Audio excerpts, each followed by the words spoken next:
దేవుని నామమునకు మహిమ కలుగును గాక. ప్రభునందు ప్రియులరా, మన ప్రభువు రక్షకుడునైన క్రీస్తు యేసు పరిశుద్ధ నామములో మీ అందరికీ శుభములు. 30వ తేదీ మార్చి మాసము 2025 సంవత్సరం. ఒక్కరోజు ఉంది, మార్చి మాసం కూడా వెళ్ళిపోతుంది కదా.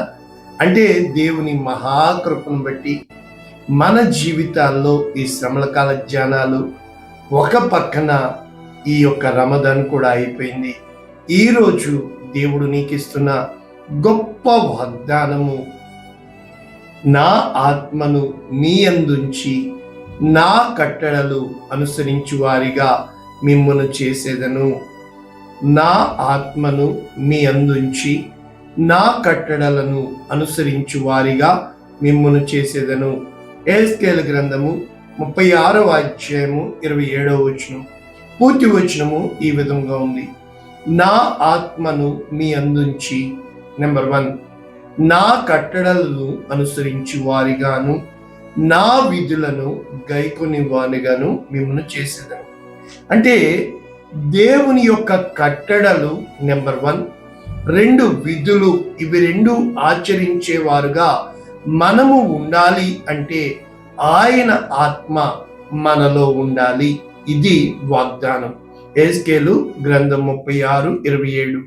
అయితే ఈ వాక్యము ఇంగ్లీష్లో new living translation, Ezekiel chapter 36 verses 27. And I will put my spirit in you. నా యొక్క ఆత్మను మీలో ఉంచెదను. సో దట్, ఎందుకనగా you will follow my decrees, నా శాసనములు అనుసరించు వారిగా, and be careful to obey my regulations, నా యొక్క ఆజ్ఞలను విధులను పాటించు వారిగా. ఇది వాక్య ధ్యానము.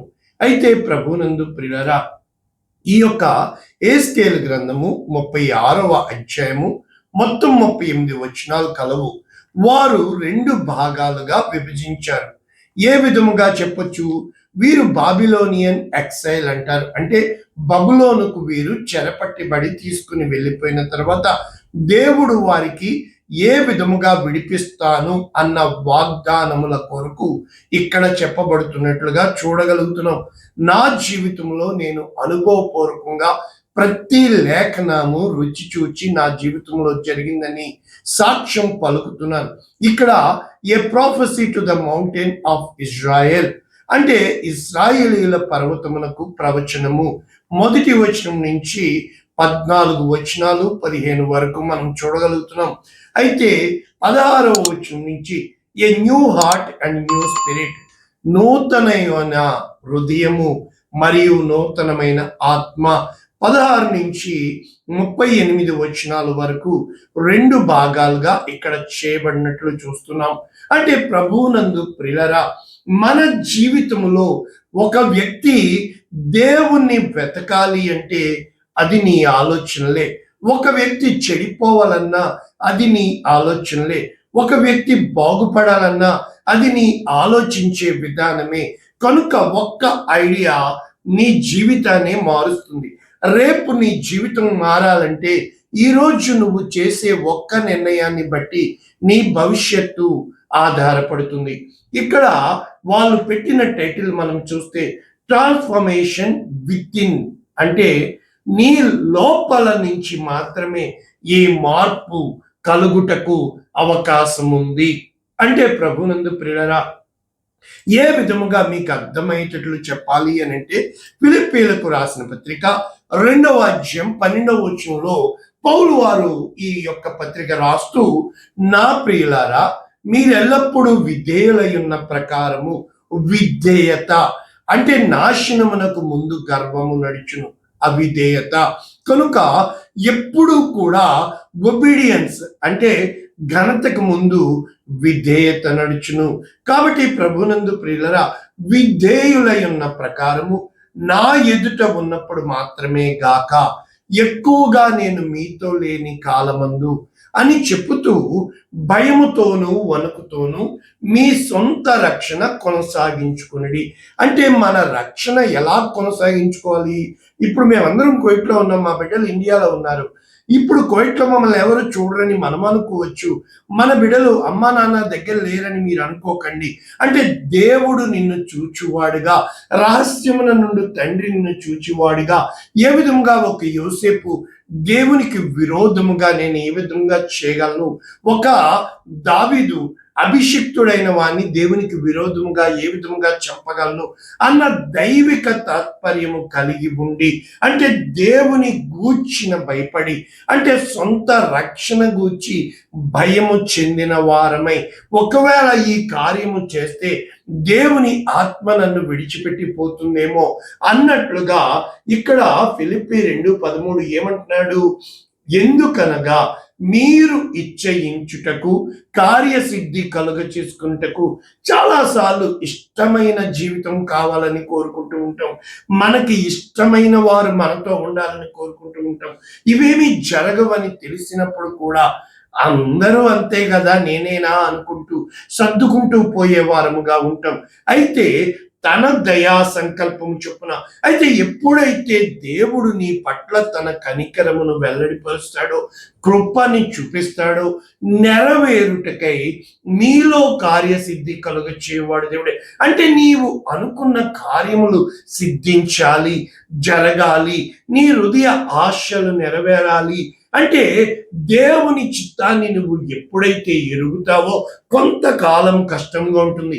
అభ్యాసం చేసినప్పుడు అది నీకు దీర్ఘాయుష్నిస్తుంది, ఆరోగ్యాన్ని ఇస్తుంది. నీవు అంటే హెల్తీగా, అంటే చురుకుగా, చలాకీగా ఉండడానికి అవకాశం ఇస్తుంది. కానీ మనం ఏం చేస్తున్నాం? ఏవో ఆలోచనలు పెట్టుకుని బెంగ పెట్టుకునే వారంగా ఉంటున్నాం.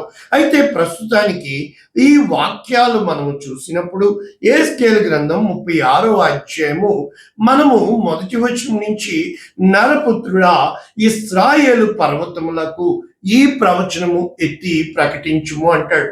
37వ అధ్యాయం ఈ మధ్యకాలంలో నేర్చుకున్నాం, ఎండిపోయిన ఎముకలలోకి ప్రకటించమంటాడు.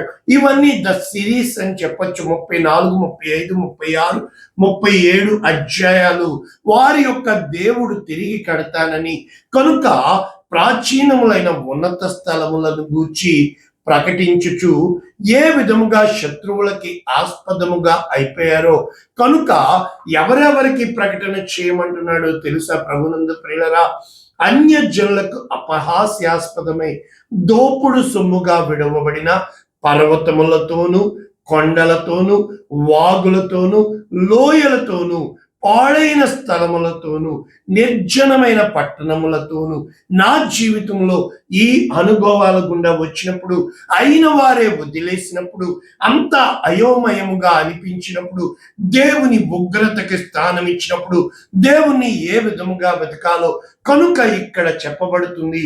సంతుష్ట హృదయులైన దేశమును హీనముగా చూచి దోపుడు సొమ్ముగా ఉండుటకై, కాబట్టి ఎవరెవరైతే స్వాస్థ్యపరుచుకున్నారో రోషాగ్నితో, ఇప్పుడు దేవుడు చెప్పుతున్న మాట ఏంటంటే, రోషముతో, కోపముతో నేను మిమ్మను అవమానములకు అప్పగించాను, కానీ మీరు తిరిగి చిగురు పెడతారు, మీరు ఫలిస్తారు, నేను మీ పక్షముననున్నాను, మీరు దున్నబడి విత్తబడతారు అని. అంటే నేను బైబిల్ క్షుణ్ణముగా చదివినప్పుడు పదే పదే మనము పడిపోవడము, తిరిగి దేవుడు కృప చూపించడము, ఆయన లేవనెత్తడము. నేను ఎంతగానో దేవుణ్ణి అడిగేవాడిని, ఏంటి ప్రభువా ఇది, ఎందుకు ప్రభువా అని. నా అనుభవంలో, జీవితము నేర్పిన పాఠాల్లో మేము మంటివారమని, నరమాత్రులమై ఉన్నామని, కనుక ఇక్కడ చెప్పబడుతుంది, తిరిగి మీ మీద మానవ జాతిని, నా పట్టణమునకు నివాసులు వచ్చెదరు, పాడైపోయిన పట్టణములు మరల కట్టబడును అని చెప్పుతూ మీ మీద మనుష్యులను, పశువులను విస్తరింపచేసి వాటిని అభివృద్ధి చేసి పూర్వమునున్నట్లుగా నేను మీకు మేలు చేసి అధికమైన మేలు మీకు చేయబోతున్నాను అని ఇక్కడ దేవుడు వాగ్దానం చేస్తూ, మరి ఇక్కడ చెప్పబడుతున్న వాగ్దానం ఏంటి అంటే, మన జీవితంలో ఎప్పుడైతే దేవునికి సమర్పించుకుంటామో, దేవుని ఎదుట సాగిలపడతామో, మనిషి ఎదుట ఏది ఏ రోజు నమ్మమాక, ఎంతగా నువ్వు ప్రేమించినా వారు నిన్ను వదిలిపెట్టి వెళ్ళిపోవడం ఖచ్చితం. వారికి ఎప్పుడు పదవులు కావాలా, వారికి ఎప్పుడు గొప్పలు కావాలా, వారికి ఎప్పుడు జనాలు కావాలా, వారు ఏమి చేస్తున్నారో వాళ్ళకే అర్థం కాదు. అంటే నీకు చూపించిన ప్రేమ కంటే నీవు చూపించిన ఆ గొప్ప దేవుని యొక్క వాక్యాలు నువ్వు నేర్పించినా కూడా ఏమి జరుగుతుందంటే, నేను నమ్మిన నా జీవితంలో నడిచి వచ్చిన వాక్యము దేవుడు నాకు చూపించింది, ఆయన తప్ప మరి ఎవ్వరు ఉండరు. నీవు ఏ రోజు కూడా నరులను ఆస్పదముగా చేసుకోకూడదు. ఇక్కడ దేవుడు ఎందుకు ఈ వాగ్దానాలు చేస్తున్నాడు? యెహెజ్కేలు గ్రంథము 36:21, ఇశ్రాయేలీయులు పోయిన చోటునెల్లా పరిశుద్ధ నామమునకు దూషణ కలుగగా, అంటే వీరు ఆయన బిడ్డలు కదా, ఎందుకు ఆయన వదిలేశాడు అని చెప్పి ఆయన నామము దూషింపబడుతుంది కనుక దేవుడు తన నామమును పరిశుద్ధ పరుచుకున్నటకు దేవుడు ఇక్కడ కార్యాలు చేస్తున్నట్లు, మీ అపవిత్రత అంతా నేను మిమ్మును శుద్ధి చేస్తాను అని చెప్పి, నూతన హృదయము అంటే నీ ఆలోచించే విధానము మారిపోతుంది. నీవు చేసే కార్యాలు మారిపోతే తెలియకుండా నీలో ఒక కొత్త ఆలోచన వస్తుంది, ఒక కొత్త భయము కలుగుతుంది, నూతన స్వభావము కలుగజేస్తాడు. రాతి గుండె తీసివేసి మాంసపు గుండె దేవుడు నీకు ఇస్తాడు. కనుక ఆ విషయాలు చెప్పడానికి నా ఆత్మను మీ అందుంచి, కనుక ప్రభువునందు ప్రియులరా, ఎప్పుడైతే దేవుని ఆత్మ నువ్వు పొందుకుంటావో, ధాన్యమునకు, భూమికి, పంటలకు అన్నిటికీ ఆజ్ఞ ఇచ్చి దేవుడు తిరిగి నిన్ను ఆశీర్వాదముగా మారుస్తాడు. కనుక ఇవి ఒక్కసారి లేఖనాలు మనం చూసినప్పుడు ఎక్కడ ఏ విధముగా ఆయన కోపం వచ్చిందో, యెషయా గ్రంథము 63 అక్కడ మనం చూసినప్పుడు దేవుడు ఎలాగ వస్తాడంటే, మరి ఎర్రటి బట్టలు వేసుకుని ఆయన ఏ విధముగా వారిని ఉగ్రత కోసము, పగ తీర్చుకున్న దినము కోసము ఆయన ఎదురు చూచాడో అని ఇక్కడ యెషయా గ్రంథము 63 కోపము కలిగి జనములను త్రొక్కివేసి తిని, ఆగ్రహపడి వారిని మత్తిల్ల చేసి తిని, వారి రక్తమును నేల పోసి తిని. కాబట్టి ఎప్పుడైతే అలాగ జరుగుతున్నదో, ఇక్కడ ఇశ్రాయేలీయులు ప్రార్థన చేయడం ప్రారంభించినట్లు యెషయా గ్రంథం 63:7, యెహోవా మనకు చేసిన వాటన్నింటిని బట్టి యెహోవా కృపాతిశయమును, యెహోవా స్తోత్రములను గానము చేసేదము. తన వాత్సల్యమును బట్టి, కృపా బాహుల్యమును బట్టి ఇశ్రాయేలు వంశస్థులకు. కనుక ఎప్పుడు కూడా దేవుణ్ణి స్తుతించాల. దేవునికి ఎటువంటి స్థితిలోనైనా స్తుతిస్తే, ఇక్కడ నుంచి వాక్యాలు మారిపోయినాయి. మన బాధలో ఆయన బాధ చెందేవాడుగా, ఆయన తన చేతుల మీద ఎత్తి పట్టుకునేవాడుగా, ఎప్పుడైతే ఆయన ఆత్మని మనము దుఃఖపరిచామో ఆయన మనకి విరోధి అవుతాడు. కానీ అయితే తిరిగి ఆయన మనల్ని జ్ఞాపకము చేసుకుని ఏం చేస్తాడు? ఆ యొక్క ఎర్ర సముద్రంలో 2 పాయలు చేసిన దేవుడు మనల్ని పడిపోకుండా ఏ విధముగా నిలబెడతాడో అని చెప్పినట్లు యెషయా గ్రంథము 63:14 చూసినప్పుడు, యెహోవా ఆత్మ వారికి విశ్రాంతి కలుగచేసెను. కనుక ఇక్కడ వీళ్ళు ఏమని ప్రార్థిస్తున్నారు? పరము నుండి చూడుము యెహోవా, నీ ఆసక్తి ఏది? నీ శౌర్య కార్యములేవి? నా ఎడల నీకున్న జాలి, నీ వాత్సల్యత అణిగిపోయేనే. మాకు తండ్రివి నీవే కదా. అబ్రహాము మమ్మను ఎరుగకపోయినను, ఇశ్రాయేలు మమ్మను ఎరగకపోయినను, యెహోవా నీవే మా తండ్రివి, అనాది కాలము నుండి మా విమోచకుడము నీవే. కావుగా ఎందుకు నీవు కఠినపరుస్తున్నావు? మా హృదయాలు నువ్వు ఎందుకు కఠినపరిచావు? మేము పాపం చేటకు మమ్మల్ని ఎందుకు నీవు అప్పగించావు? నీ పరిశుద్ధ జనులం మేమే కదా అని చెప్పి ఎప్పుడైతే వీరు మొర్రపెట్టారో, అంటే యెషయా గ్రంథము 24:3లో, అంటే జరుగునని మేము అనుకొనని భయంకరమైన గొప్ప కార్యములు నీవు చేసి ఉన్నావే, కాబట్టి ఏమంటున్నారు? నీ కొరకు కనిపెట్టు వారి పట్ల నీవు గొప్ప కృప చూపిస్తావు కనుక మేమందరము అపవిత్రులమైపోయాము, మా నీతి అంతా కూడా మురికి గుడ్డల్లా ఉన్నాయి. కాబట్టి కాబట్టి కాబట్టి యెషయా గ్రంథము 64:8 ఏమంటున్నాడు? ఇక్కడ ఎంత చక్కటి నీవే మాకు తండ్రివి, మేము జిగటమన్ను, నీవు మాకు కుమ్మరి వాడవు, మేమందరము నీ చేతి పని అయి ఉన్నాము. అత్యధికంగా కోప్పడకు ప్రభువా, ఎందుకు ప్రభువా, జ్ఞాపకం చేసుకో ప్రభువా, దయచేయి ప్రభువా, మేము నీ ప్రజలమే కదా ప్రభువా. మరి నీ యొక్క పరిశుద్ధ స్థలము ఏ విధముగా బీటి భూములు అయిపోయిందో ప్రభువా, సియోను బీడైన ప్రభువా, యెరూషలేము బీడైపోయింది ప్రభువా, మరి ఏమైపోయింది ప్రభువా? వీటిని చూచి మానక ఊరుకుంటావా? గగనం చీల్చుకొని వస్తావు కదా ప్రభువా అని చెప్పి ప్రార్థించినప్పుడు యెషయా గ్రంథము 51:15 నేను దేవుడను అని చెబుతూ సముద్రము ఘోషించినట్లుగా దాన్ని రేపు వాడను నేనే, ఆకాశములను స్థాపించినట్లు భూమి పునాదులు వేయినట్లు నా జనము నీవే అని. కనుక దేవుడు ఇక్కడ ఏమి చెప్తున్నాడు తెలుసా? యెరూషలేమా లెమ్ము లెమ్ము, యెహోవా క్రోధపాత్ర, ఆయన చేతి నుండి పుచ్చుకొని త్రాగిన దానా, తోలి పడజేయు పాత్రలోని అంతటిని తాగిన దానా నిలువుము అని చెప్పుతూ ఎంతగా దేవుడు పశ్చాత్తాపడుతున్నారు తెలుసా? ఈ 2 అపాయములు నీకు సంభవించను కదా, నిన్ను ఓదార్చగలవాడు ఎక్కడ ఉన్నాడు? పాడు, నాశనము, కరువు, ఖడ్గము నీకు ప్రాప్తించను కదా, నేను నిన్నెట్లు ఓదార్చుదును? నీ కుమారులందరూ మూర్ఛిల్లి ఉన్నారు కదా. కాబట్టి ప్రభువే తిరిగి ఏమి చెప్తున్నాడు తెలుసా? ఎంతగా నీవింతగా అన్యాయం అయిపోయావే, అయితే నా క్రోధ పాత్ర నీ చేతిలో నుండి తీసివేయుచున్నాను. కనుక ఈ వాగ్దానాలన్నీ ప్రభునందు ప్రియులరా మా సంఘంలో స్పష్టముగా మాకు వచ్చినాయి. ఇప్పుడు మనం ముగించుకుంటే ఇర్మియా గ్రంథం 31:33 ఈ దినములైన తర్వాత నేను ఇశ్రాయేలు వారితో, అంటే కొంతకాలం ఎడబాపువాడుగా, విడిచిపెట్టువాడుగా, నిన్ను వదిలిపెట్టిన వాడిగా అనిపించవచ్చు, కానీ అడుగడుగున ఆయన నిన్ను గమనిస్తూ ఉంటాడు. నా కుమారుడు ఏం చేస్తున్నాడు? నన్ను వెతుకుతున్నాడా? ఇంకా లోకంలో తిరుగులాడుతున్నాడా? కనుక యూదా వారితో, ఇశ్రాయేలు వారితో చేయబో నిబంధన వారి మనస్సులలో నా ధర్మ విధి ఉంచేదని చూసా. ఆయన దేవుడు హృదయాల్లో ఉంచేస్తాడు, వారి హృదయం మీద దాన్ని రాసేదను, ఇదే యెహోవా వాక్కు.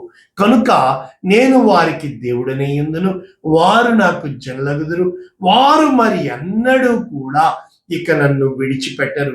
నేను వారి దోషములను క్షమించి వారి పాపములు ఇక ఎన్నడూ జ్ఞాపకము చేసుకొనును. కనుక అందరూ నన్ను గుర్తెరుగుతారు అని చెప్తూ నిబంధన చేస్తున్నాడు. పగటి వెలుగునకై సూర్యుని, రాత్రి వెలుగునకై చంద్ర నక్షత్రములను నియమించు వాడను, దాని తరంగములు ఘోషించినట్లు సముద్రమును రేపు వాడను అని చెప్పుతున్నాడు. ఈ రోజు మనం ముగించుకుంటే కొరింథీయులకు రాసిన 2వ పత్రిక 3వ అధ్యాయము, ఇక్కడ పౌలు ఆ లేఖనాలు ఎత్తిపెడుచు మా హృదయముల మీద రాయబడి ఉండి మనుష్యులందరూ తెలుసుకొనుటకు, అంటే రాతి పలకల మీద కానీ సిరాతో కానీ రాయబడక మెత్తని హృదయములు అను పలకల మీద జీవము గల దేవుని ఆత్మతో మా పరిచర్య మూలముగా. కనుక ప్రభునందు ప్రియులరా, ఎప్పుడైతే క్రీస్తు ద్వారా ఈ విధముగా నీవు నేను క్రొత్త నిబంధన అక్షరముకు కాదు ఆత్మకు మనము పరిచారకులముగా ఉండగలిగిన ఎడల ఎంత గొప్ప భాగ్యము! అటువంటి గొప్ప గొప్ప కృప, అంటే నూతన హృదయము, అంటే ఒక్కటే నీ ఆలోచించే విధానము మారితే, ప్రభువా నా జీవితము నీదే, నీవే నడిపించుకో అయ్యా, నీవు నడిపించు స్వామి అని చెప్పి సాగిల పడిపోతాము. సమస్తము ఆయన చేయగలడు. ఇంకా విధేయత చూపిస్తున్నావా? ఇంకా ఎదురాడుతున్నావా? వద్దు, దేవునికి లోబడదాం. ప్రార్థన చేయనా? 8 గంటల ప్రార్థన కోసం సిద్ధపడండి. మరి ఏ రోజు వచ్చిందో మనకి తెలీదు. మొదటి రోజు, ఎందుకంటే ఇది ముందుగా రికార్డింగ్ చేస్తాను కనుక, ఇక ప్రతి శుక్రవారం కూడా మరి పర్వానియాలో ఆరాధనలు జరుగుతాయి. మిమ్మల్ని అందరినీ ప్రేమపూర్వకంగా ఆహ్వానిస్తాను. ప్రార్థన చేసుకున్నాం. పరిశుద్ధుడా, ప్రేమ కలిగిన తండ్రి, విత్తబడిన వాక్యమును నిండాలుగా దీవిస్తూ ఎంతమంది వాగ్దానముల కోసం ఎదురు చూస్తున్నారో, ఎంతమంది ఈ శ్రమల కాల ధ్యానంలో ఉపవాసం ఉంటున్నారో, ఎంతమంది గుడ్ ఫ్రైడే కోసం సిద్ధపడుతున్నారో, ఎంతమంది వారి జీవితాలు మారాలనుకుంటున్నారో, పరీక్షలు రాస్తున్న బిడ్డల్ని, వారి వారి వారి కుటుంబాన్ని, మరి ఒకసారి ఈ తల్లుల్ని, వారి జీవితాల్ని, జీతాల్ని, కష్టాల్ని యేసునామమున దీవించి మీ నమ్మకమైన చేతులకు అప్పగిస్తున్నాము తండ్రి. ఆమేన్. God bless you all. దేవుడు మిమ్మల్ని దీవించును గాక. ఆమేన్.